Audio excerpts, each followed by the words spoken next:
ओम शांति। ईश्वरीय गोद में पलने वाले सभी संतुष्ट मर्जीवा मर्यादा पुरुषोत्तमों को गॉडली मॉर्निंग। रूहानी ब्राह्मण तो हम हैं, लेकिन हम सच्चे और अचल अडोल कैसे बन सकते हैं, बाबा समझाते हैं आज 27 जून 2023 की साकार वाणी में। भक्ति मार्ग में प्रजापति दक्ष, श्री कृष्ण जन्म, राधे कृष्ण, श्री लक्ष्मी नारायण आदि देवी देवताओं को लेकर जो कहानियाँ प्रचलित हैं, आज उसका भी यथार्थ अर्थ समझेंगे। मोस्ट बिलवेड मुसाफिर, हम काली सजनियों को कैसे गोरा व हसीन बनाते हैं, आज इस पॉइंट की भी चर्चा है। फर्श पर रहते हुए कैसे अर्श निवासी फरिश्ता बने, इसके लिए सुनते हैं शिव भगवान वाच। मीठे बच्चे, तुम सच्चे सच्चे रूहानी ब्राह्मण नई दुनिया की स्थापना के निमित्त हो। तुम्हें अपना अश्व इस यज्ञ में स्वाहा करना है। बाबा कहते हैं हम रूहानी ब्राह्मण, मुख वंशावली ब्राह्मण, ब्रह्मा मुख वंशावली ब्राह्मण ही सच्चे सच्चे रूहानी ब्राह्मण हैं, और हम ही नई दुनिया की स्थापना के निमित्त हैं। क्यों हैं सच्चे हम? क्योंकि सत्य बाप ने, अविनाशी बाप ने हमें रचा है, हमें निमित्त बनाया है। तो बाबा कहते हैं तुम्हें अपना ये शरीर, अपना अश्व इस यज्ञ में स्वाहा करना है। तन मन धन से हमें इस यज्ञ की रक्षा करनी है। यज्ञ रक्षक हैं हम। प्रश्न है, अवस्था को स्थायी अचल बनाने का साधन क्या है? अवस्था को स्थायी माना एक रस अचल बनाने का साधन क्या है? उत्तर में बाबा कहते अवस्था स्थायी तब बनेगी जब निरंतर योग में रहेंगे, माना मन के तार हमेशा बाबा से जुड़े ही रहें। जब निरंतर योग में रहेंगे, एक सेकंड का भी अंतर नहीं पड़ेगा, बाबा कहते हैं तब अवस्था स्थायी होगी, परमानेंट होगी, सदाकाल के लिए होगी, एक रस होगी। योग टूटता तब है जब किसी में ममत्व है, इसलिए नष्टो मोहा बनो। बुद्धि इधर उधर क्यों जाती है? यदि किसी और में मोह होगा, आकर्षण होगा, तो बुद्धि भटकेगी। तो बाबा कहते हैं इससे योग टूटता है, इसलिए हमें नष्टो मोहा बनना है। बुद्धि को पवित्र बनाओ। बुद्धि इधर उधर कब नहीं जाएगी? जब पवित्र होगी तब। तो बुद्धि को पवित्र बनाओ। ज्ञान की धारणा भी पवित्र बुद्धि में ही होती है, इसलिए बुद्धि रूपी बर्तन स्वच्छ हो, बाप से योग जुटा रहे। जब बुद्धि साफ होगी, बुद्धि रूपी पात्र साफ होगा, तब ये ज्ञान की बातें ठहरेंगी ना, जो बाबा हमें ज्ञान अमृत देते हैं, ज्ञान दूध देते हैं। तो बाबा कहते हैं ये ज्ञान की धारणा भी पवित्र बुद्धि में ही होती है, तभी ज्ञान टिकेगा, हम ज्ञान स्वरूप बनेंगे, धारणा स्वरूप बनेंगे, और बाप से योग हमारा जुटा रहेगा। इसलिए बाबा ने कहा नष्टो मोहा बनो और बुद्धि को पवित्र बनाओ, तब निरंतर योग रहेगा और अवस्था स्थायी एक रस होगी। गीत बजा।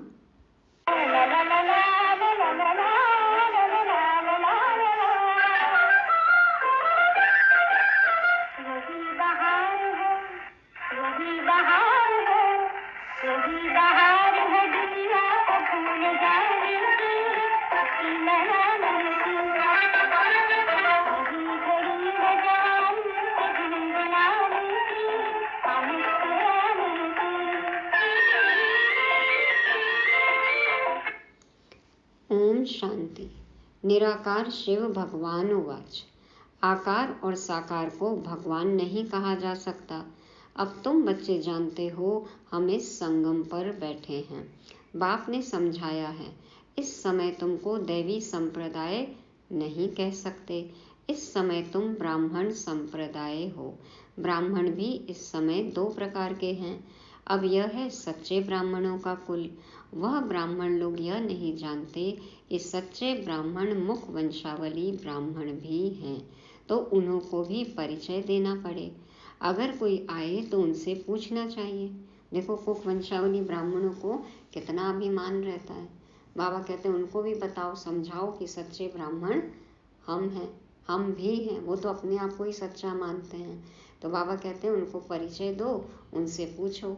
ऐसे बहुत हैं जो अपने को ब्राह्मण कहलाते हैं। उन ब्राह्मणों में बहुत प्रकार के होते हैं। यहाँ तुम एक ही ब्रह्मा के मुख वंशावली सच्चे ब्राह्मण हो। ब्रह्मा के बच्चे तुम ब्राह्मण ब्राह्मणियाँ हो। विकार में जा नहीं सकते। विकार में न जाने वाले हम ही ब्राह्मण हैं। बाकी देखो, ब्राह्मणों में भी कितनी भिन्नता है, कितने अलग अलग तरह के ब्राह्मण हैं। तो बाबा कहते हैं विकार में जा नहीं सकते। यहाँ पे क्या है, छोटे बड़े सब ब्राह्मण ठहरे। तो वह है जिस्मानी ब्राह्मण। तुम हो सच्चे रूहानी ब्राह्मण, ब्रह्मा के मुख वंशावली। संडे की मुरली से लें तो सारे ब्रह्माचारी सच्चे ब्राह्मण हैं। तो अब चेक करो, हम ब्रह्माचारी हैं, तब हम हैं सच्चे ब्राह्मण। तो तुम जानते हो हम सच्चे ब्राह्मण ब्रह्मा की औलाद हैं। परम पिता परमात्मा अपने पुत्र पुत्रियों को पढ़ाते हैं पुत्र द्वारा। पुत्र है प्रजापिता ब्रह्मा। भल शास्त्रों में दक्ष प्रजापिता का भी नाम है। वो प्रजापति कह देते हैं ना। तो बाबा कहते हैं कि शास्त्रों में दक्ष प्रजापिता का भी नाम है। अब दक्ष कोई हुआ नहीं है, इनका ही दक्ष प्रजापिता नाम रखा है। ब्रह्मा बाबा का ही उन्होंने शास्त्रों में भक्ति में दक्ष के नाम से दिखा दिया है, दक्ष प्रजापिता। शास्त्रों में यह बात है कि अश्व को हवन करते थे, माना घोड़ों को हवन करते थे। अभी अश्व तो तुम हो। बाबा कहते हैं कि वो अश्व को हवन करते थे, दिखाते थे ना कि यज्ञ में घोड़ों को हवन किया। बाबा कहते हैं अश्व तुम हो। अश्वमेध कहते हैं ना, तो मेध माने बुद्धि, तो बुद्धि रूपी घोड़ा, शरीर रूपी घोड़ा। तो बाबा कहते हैं उन्होंने तो कहानी बैठ लिखी है, यथार्थ अर्थ को समझ नहीं सकते। कुछ न कुछ अक्षर आए हुए हैं, जैसे नाटक बनाते हैं। झांसी की रानी नाम तो है, परंतु वह एक्टर्स रियल तो नहीं है, वो असली कैरेक्टर तो है नहीं। अब उनका पात्र निभाते हैं, पार्ट करते हैं अलग अलग। तो बाबा कहते हैं एक्टर्स रियल तो नहीं हैं, आर्टिफिशियल बैट बनाते हैं, अपने आदमियों को लश्कर के सिपाही बनाते हैं। सब एक्टर्स ही होते हैं ना जो सैनिक बनते हैं। कुछ न कुछ करके फिर नाटक बनते हैं। तो कुछ न कुछ है जिसके फिर नाटक बनते हैं। अलग अलग कहानियां हैं इतिहास में, तो उनका नाटक बनाते हैं। जो पास्ट हो गया है उनके ही फिर नए एक्टर्स बनाकर पार्ट बजवाते हैं। तो जो कैरेक्टर हो के गए, जो चरित्र हो कर गए हैं इतिहास में, फिर उनका ही सब नाटक कहानी दिखाते हैं। तुम तो पाठ सीखे हुए ही हो। ऑटोमेटिकली आत्मा में जो पाठ नोंधा हुआ है वह प्ले हो रहा है। आत्मा में रिकॉर्डिंग है, उस अनुसार हम अपना पार्ट प्ले कर रहे हैं। तुम अपने पार्ट को समझ गए हो। समझ में आ गया हमारा पार्ट क्या है, हमारा फर्ज क्या है, हमारा कर्तव्य क्या है। किसी दूसरे के पार्ट में इंटरफियर तो नहीं करते हैं हम। नहीं तो ड्रामा ही बिगड़ जाएगा, नाटक ही बिगड़ जाएगा। तो ब्रह्मा मुख वंशावली ब्राह्मण ब्राह्मणियाँ हैं, ऐसे नहीं, रचना है ही नहीं, उनको नया बनाते हैं। तो यह भी समझना है, हम ऑलरेडी हैं और बाबा हमको ब्राह्मण ब्राह्मणियाँ बनाते हैं ज्ञान और योग से। तो आत्मा तो पहले थी ना, नया नहीं रचा है बाबा ने, आत्मा को कभी नहीं रचते हैं। तो रचना तो है ही, उसको नया बनाते हैं। यह भी समझना है। मनुष्य समझते हैं महाप्रलय हुई, फिर पीपल के पत्ते पर सागर में बच्चा आया। ऐसे तो हो नहीं सकता। बाकी हाँ, बाबा नई सृष्टि रचते हैं तो पहले पहले बच्चे गर्भ महल में आते हैं, वह जैसे क्षीर सागर में हैं। यहाँ है गर्भ जेल, विषय सागर। वहाँ पे तो देखो पवित्रता है, क्षीर दूध को कहते हैं। तो धन, वैभव, सुख, संपत्ति, पवित्रता इसका प्रतीक है। तो वह जैसे एक क्षीर सागर में है, गर्भ महल है, यहाँ है गर्भ जेल, विषय सागर, विकारों रूपी सागर है। बहुत सजाए खाते हैं, यह बाप बैठ समझाते हैं, इसका नाम ही है सहज राजयोग। तुम हो ही देवी देवता धर्म वाले, तुम पुरुषार्थ कर राजाओं का राजा बनेंगे। लक्ष्मी नारायण भी वही होंगे, उनके 84 जन्म अब पूरे हुए। बाप समझाते हैं कल्प पहले भी तुम ही थे। कोई भी आते हैं तो बाप उनसे पूछते हैं आगे कब मिले हो। जब दीदी लोग पार्टियां लेकर जाती थी तो पहले ही बता देते थे कि बाबा ये प्रश्न पूछेंगे तो बताना कि हम 5000 साल पहले आपसे मिले हैं बाबा। बाबा पूछते थे तो कहते हैं हाँ बाबा 5000 वर्ष पहले भी मिले थे। कल्प के संगम युगे मिलते आए हैं, हर कल्प में मिलते हैं, हर संगम युग में मिलते हैं, मिलते रहेंगे। एंड नहीं होती, इसका कोई अंत भी नहीं है, हमेशा मिलते रहेंगे। यह बना बनाया ड्रामा है। बाप कहते हैं मुझे भी पतित से पावन बनाने आना पड़ता है, बीच में आने का तो हमारा काम ही नहीं। जब पूरी तरह से पतित हो जाएंगे तभी तो बाबा आते हैं ना। हर आत्मा पतित हो जाएगी तब पतित पावन आते हैं। मेरा नाम ही है पतित पावन। कहते हैं फिर से भारत को व सृष्टि को आकर पावन बनाओ। सृष्टि के आदि में भारत में देवी देवताओं का राज्य था, लॉन्ग लॉन्ग अगो कहते हैं ना, परंतु कब यह समझते नहीं। कितना पहले, कितना अगो ये नहीं समझते हैं। पुराने से पुराने मनुष्य हुए देवी देवताएं, स्वर्ग की चीजें महल माड़ियाँ आदि दिखाते हैं ना, बड़े बड़े महल भवन देखो दिखाते हैं। पुराने से पुराने देवी देवताएं थे जिनके सोने हीरे जवाहरों के महल थे। 5000 वर्ष की बात है, इससे पुरानी कोई चीज होती ही नहीं। बाबा कहते हैं 5000 वर्ष की बात है, इससे पुरानी कोई चीज होती ही नहीं। पुराने से पुराने लक्ष्मी नारायण भी नहीं, राधे कृष्ण हैं पुराने से पुराने, बाल रूप है ना। लक्ष्मी नारायण से भी पहले तो राधे कृष्ण है ना। श्री कृष्ण है स्वर्ग का पहला बच्चा, आत्मा भी प्योर, शरीर भी प्योर, नंबर 1, मुख्य प्रिंस प्रिंसेस है ना। बाप कहते हैं मैं एक मुसाफिर हूँ। कहाँ का मुसाफिर?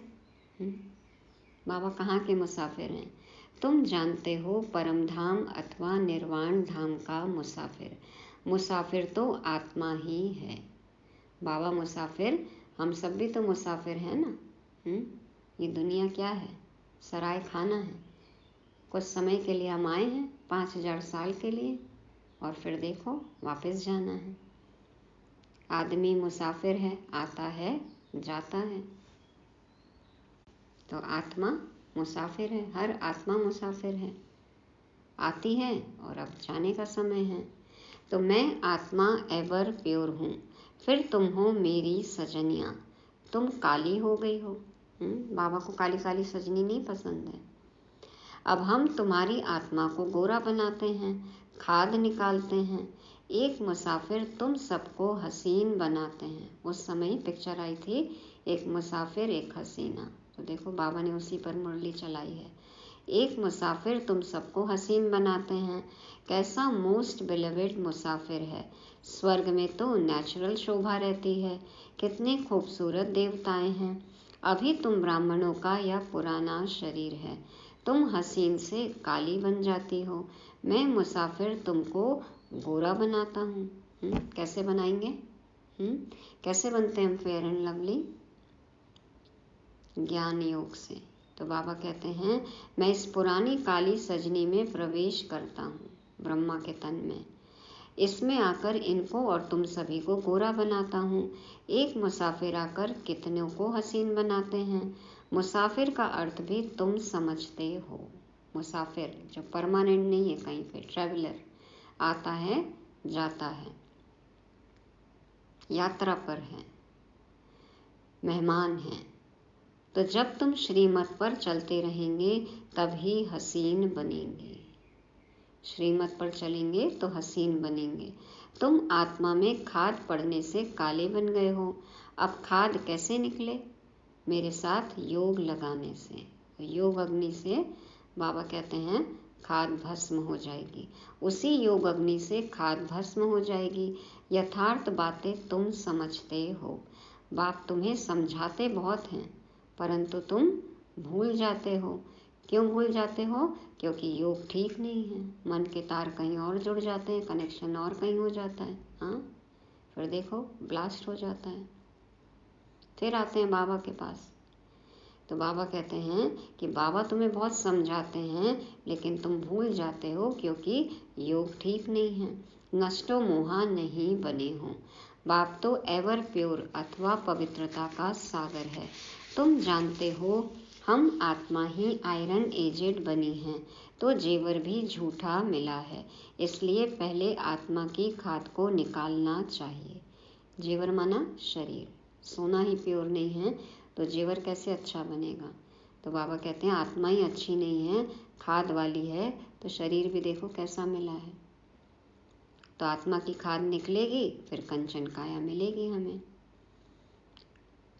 कैसे होगा ये सब? उसके लिए बाबा कहते हैं बाप को याद करो। इसको योग अग्नि कहा जाता है। शिव बाबा कहते हैं मैं तो एवर प्योर हूँ। मैं नहीं होता तो तुमको प्योर कौन बनाए? खाद निकालने और किसी को आते ही नहीं है, सब में ही खाद पड़ी हुई है। और बाबा है पवित्रता का सागर, एवर प्योर। तो बाबा कहते हैं मैं नहीं होता तो फिर तुमको प्योर कौन बनाए? अपने को आत्मा पक्का निश्चय करो। हमारी आत्मा में 84 जन्मों में खाद पड़ी है। अभी हम बाबा के साथ योग लगाने से पवित्र हो जाएंगे।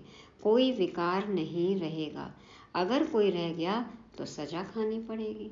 इधर उधर कोई रह गया, छोटा सा अंश रह गया, वंश खड़ा हो गया, तो फिर सजा खानी पड़ेगी। तो हम क्यों न निरंतर पुरुषार्थ करें। मेहनत से अवस्था ऐसी हो जो कभी भी माया का तूफान हिला ना सके। ऐसी अवस्था बना लो, कोई भी परिस्थिति आए, कोई भी व्यक्ति आए, कुछ भी हो जाए, हमको हिला ना सके। अचल अडोल अंगद समान अचल घर बन जाओ। बाबा कहते हैं ऐसा नहीं कि कोई हिला दे आपको, अचल घर बन जाओ। यादगार भी है ना माउंट आबू में। तो अचल घर बन जाओ। आत्मा जो इसके अंदर है वह बाप की याद में परिपक्व अवस्था में आ जाए तो फिर कर्मातीत अवस्था आ जाएगी। ऐसा बन जाओ, ऐसे बाबा की याद में रहो, ऐसी परिपक्व अवस्था हो जाए तो कर्मातीत अवस्था हो जाए, फिर कोई भी न हिला सके। कर्म के फल के प्रभाव से भी कोई हमें हलचल ना हो, किसी से प्रभावित ही ना हो, कहीं भी आकर्षित ना हो, किसी से भी लगाव टकराव झुकाव मनमुटाव कुछ भी ना हो। तो बाबा कहते हैं ऐसा अचल घर बन जाओ। ऐसी कर्मातीत अवस्था हो जाएगी, कोई विकर्म नहीं होगा, आत्मा पवित्र हो जाएगी। मेहनत है ना। परम पिता परमात्मा का भी पाठ है, हम उनको याद करते हैं। वह कैसे आकर पढ़ाते हैं, सो तो प्रैक्टिकल में होगा ना। भगवान ने पढ़ाया था 5000 वर्ष पहले, बरोबर प्राचीन भारत का राजयोग सिखाया था। बच्चे जानते हैं यह वही प्राचीन राजयोग है। बाप कहते हैं मुझे याद करो, इसमें ही मेहनत है, सारी याद की बात है। बाप फरमान करते हैं मुझे याद करो, परंतु माया फरमान पर चलने नहीं देती, विघ्न डाल देती है। बाप कहते हैं मुझे याद करने से तुम मेरे जैसे पवित्र बन जाएंगे और फिर नॉलेजफुल ब्लिसफुल बनते हो। बाबा से मन की तार जुड़ी रहेगी, करंट फ्लो होता रहेगा। बाबा कहते पवित्र बनते जाएंगे, नॉलेजफुल ब्लिसफुल बन जाएंगे। तुम ब्लिस कर रहे हो। बाबा कहते खुद तो ब्लिसफुल बनोगे और औरों पर भी ब्लिस करते हो, खुद भी आनंद में, औरों को भी आनंद में, खुद का भी कल्याण, सबका कल्याण। तुमको यहाँ 3 पैर पृथ्वी के नहीं मिलते और बाप तुमको सारे विश्व की बादशाही देते हैं, इसलिए सब बाप को याद करते हैं। देखो पहले तो सेवा के लिए कोई जगह भी नहीं देता था, और अब नाम वाला हो रहा है ना बाबा का। तो बाबा कहते हैं बाबा तुमको विश्व की बादशाही देते हैं, इसलिए सब बाप को याद करते हैं। वाणी से परे जाने लिए मनुष्य वानप्रस्थ लेते हैं, अर्थात मुक्ति धाम में जाना चाहते हैं। मुक्ति जीवन मुक्ति तो बाप के सिवाय कोई दे नहीं सकते। बाप द्वारा तुम पहले शूद्र से ब्राह्मण बनते हो। तकलीफ की कोई बात नहीं, उठते बैठते चलते फिरते अपना पुरुषार्थ करते रहो। इतना ऊंचा वर्ण, हाँ, ब्राह्मण वर्ण, ईश्वरीय वर्ण, बाबा कहते हैं इस वर्ण में है। तकलीफ की तो कोई बात ही नहीं है ना। करना क्या है? चलते फिरते उठते बैठते सिर्फ पुरुषार्थ करना है। तुम समझते हो याद करेंगे तो गोरे बन जाएंगे, तुम्हारी आत्मा पवित्र हो जाएगी। पावन बाप आकर पावन होने की युक्तियां बतलाते हैं। कितनी युक्तियां बताई हैं बाबा ने कि हमें कैसे रहना है घर गृहस्थी में रहते हुए। मोस्ट बिलीवेड बाप को याद करते रहना है। मनुष्य बीमार पड़ते हैं तो उनको कहते हैं फलाने को याद करो, परंतु ऐसे थोड़ी वह याद ठहरेगी। अब बीमार हैं तो बिल्कुल ही याद नहीं कर सकते ना, शरीर खींचता है फिर तो बाबा कहते हैं इसमें बड़ा अभ्यास चाहिए, तभी अंतमति सो गति होगी। एक तरफ तो शरीर में दर्द हो रहा है, कैसे बाबा याद आएगा? तो बाबा कहते हैं इसके लिए अभ्यास चाहिए। जितना अभ्यास होगा, हर घड़ी बाबा को याद करेंगे तो ऑटोमेटिक वो अपने आप याद आएगा, मन का तार जुड़ा रहेगा। तो बाबा कहते हैं हर घड़ी याद करेंगे तब अंतमति सो सदगति होती है। तुमको बाप की याद में रहना है, कर्मातीत बनना ही है। योग से विकर्मों को भस्म करेंगे तो वह सजाएं नहीं खाएंगे। हिसाब किताब क्लियर रहेगा तो सजा नहीं खाएंगे। योग में नहीं रहेंगे तो सजा खाकर मुक्ति धाम में जाएंगे। इसमें भी नंबरवार हुआ। तो गोरा मुसाफिर एक बाबा है। गोरा पवित्र हसीन, देखो एक मुसाफिर कौन है? वो बाबा है। मुसाफिर तो सभी आत्माएं भी हैं। कितना दूर से आती हैं पार्ट बजाने, जैसे वह एक्टर्स घर से आते हैं पार्ट बजाने। यह रावण का पराया देश है ना। रावण ने पतित बनाया है, मैं फिर पतित को पावन बनाए साथ ले जाऊंगा। कोई गुरु को अथाह फॉलोअर्स होते हैं, लेकिन वह तो साथ ले नहीं जाते हैं और न खुद ही जाते हैं, क्योंकि रास्ता ही नहीं मालूम है, रास्ता ही नहीं जानते। ज्योति ज्योत में तो कोई समाते नहीं। आत्मा इमॉर्टल है, अमर है ना, टुकड़ा टुकड़ा नहीं होती। शरीर मरता है, जलता है। आप घात भी करते हैं, आप घात कर लेते हैं ना, जिसको आत्महत्या कहते हैं। बाबा कहते हैं आत्मा तो अमर अविनाशी है, तो जीव घात होता है। एक दो में कुछ हुआ, आश पूरी न हुई तो दोनों मिलकर डूब मरते हैं। उनको जीवघाती महापापी कहा जाता है।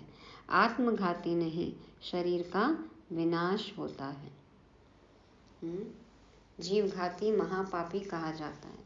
लोग दुखी होकर शरीर जीव घात करते हैं। क्या उससे दुख दूर हो जाता है? क्योंकि अंतमति सो गति होती है। अब अंतिम समय में जैसी अवस्था है, जो सोच चल रही है, जो विचार हैं, उस हिसाब से यदि शरीर छोड़ते हैं, आत्मा शरीर छोड़ती है, तो फिर उसकी गति क्या होगी? वैसे ही दूसरा जन्म होगा, दर्द में ही होगा। तो सुख मिलेगा?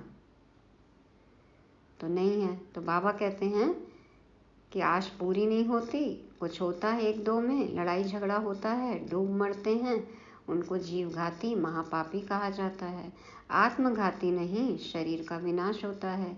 तो जितना बाप को याद करेंगे उतना धारणा होगी। यदि कोई दुख है, कोई परेशानी है, तो बाबा को याद करना चाहिए ना। पहली बात तो बाबा को याद करते रहेंगे तो दुख अनुभव होएगा ही नहीं। और ऐसे में यदि शरीर छूटता है बाबा की याद में तो सदगति होगी। तो बाबा कहते हैं जितना बाप को याद करेंगे उतना धारणा होगी। भल कोई कितनी भी अच्छी मुरली चलाने वाला हो, माया ऐसी है जो एक थप्पड़ से खलास कर देती है। बहुत अच्छा ज्ञान सुनाते हैं, लेकिन अपने ही कमी कमजोरियों से लड़ रहे हैं। उनकी बॉक्सिंग चलती रहती है। मुख से तो बोल रहे मुरली के बोल, लेकिन धारणा स्वरूप नहीं है। तो माया से बॉक्सिंग है। यह युद्ध स्थल है ना, युद्ध का मैदान है। शास्त्रों में तो क्या क्या बैठ दिखाया है, रात दिन का फर्क है। वहाँ पे तो हिंसक लड़ाई दिखा दी है। तो इस समय के लिए कहा जाता है ज्ञान प्रायः लोप हो गया है, देवी देवता धर्म प्रायः लोप हो गया है, बाकी जड़ चित्र रहे हैं। तुम शिव के मंदिर में जाएंगे तो झट कहेंगे यह शिव बाबा का मंदिर है। ब्रह्मा के मंदिर में जाएंगे तो कहेंगे यह दादा का है। देखो बीके जब कोई भी मंदिर में जाते हैं तो फट से ज्ञान के हिसाब से जोड़ लेते हैं, है ना। तो बाबा कहते हैं कि यह जगत अम्बा मम्मा का मंदिर है। नीचे राजयोग की तपस्या कर रहे हैं और ऊपर बैकुंठ का यादगार है। नहीं तो भला कहाँ दिखावें, स्वर्ग को तो ऊपर ही दिखाएंगे ना, छत पे। तो कोई मरता है तो कहते हैं यह तो बैकुंठ गया, तो उन्होंने बैकुंठ ऊपर में बना दिया है। यादगार ड्रामा अनुसार पूरा है। बाबा विशेष दिलवाड़ा मंदिर की बात करते हैं, जैनियों का मंदिर, लेकिन कई मंदिर में इस तरह से नक्काशी है, बनाते हैं।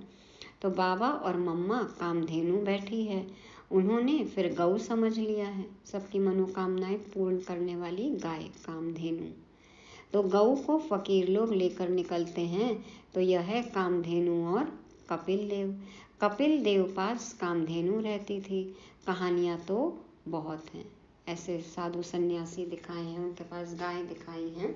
बाबा कहते हैं वो कपिल देव ऋषि मुनि, उनके पास एक गाय थी, उसको कामधेनु कहते कि ये सबकी मनोकामना पूर्ण करती है। तो बाबा कहते अब तुमको पता है कौन है कामधेनु। तो शिव बाबा कहते हैं हम मुसाफिर हैं। यह ब्रह्मा ऐसे नहीं कहेंगे, दादा ऐसे नहीं कहेंगे, ब्रह्मा बाबा। शिव बाबा कहते हैं हम मुसाफिर एवर प्योर हैं। मुसाफिर तो हम भी हैं, लेकिन एवर प्योर मुसाफिर हम नहीं हैं। यह है अपवित्र विकारी दुनिया, वह है निर्विकारी दुनिया। यह बना बनाया ड्रामा है, बाप बैठ समझाते हैं। दुनिया में कोई नहीं जानते, आत्माएं हैं निराकारी दुनिया में रहने वाली। यहाँ आती हैं पाठ बजाने। कर्म क्षेत्र है, परम धाम को कर्म क्षेत्र नहीं कहेंगे, इसको नाटक कहते हैं। भारत हीरे तुल्य और कौड़ी तुल्य बनता है। भारत के ही वर्ण हैं, ब्राह्मण वर्ण, देवता वर्ण, क्षत्रिय वर्ण, वैश्य, शूद्र वर्ण। इनमें ही 84 जन्म पूरे होते हैं। सब धर्मों के 84 जन्म नहीं होते हैं। कितनी बातें मीठे मीठे सिकीलदे बच्चों को समझाते हैं।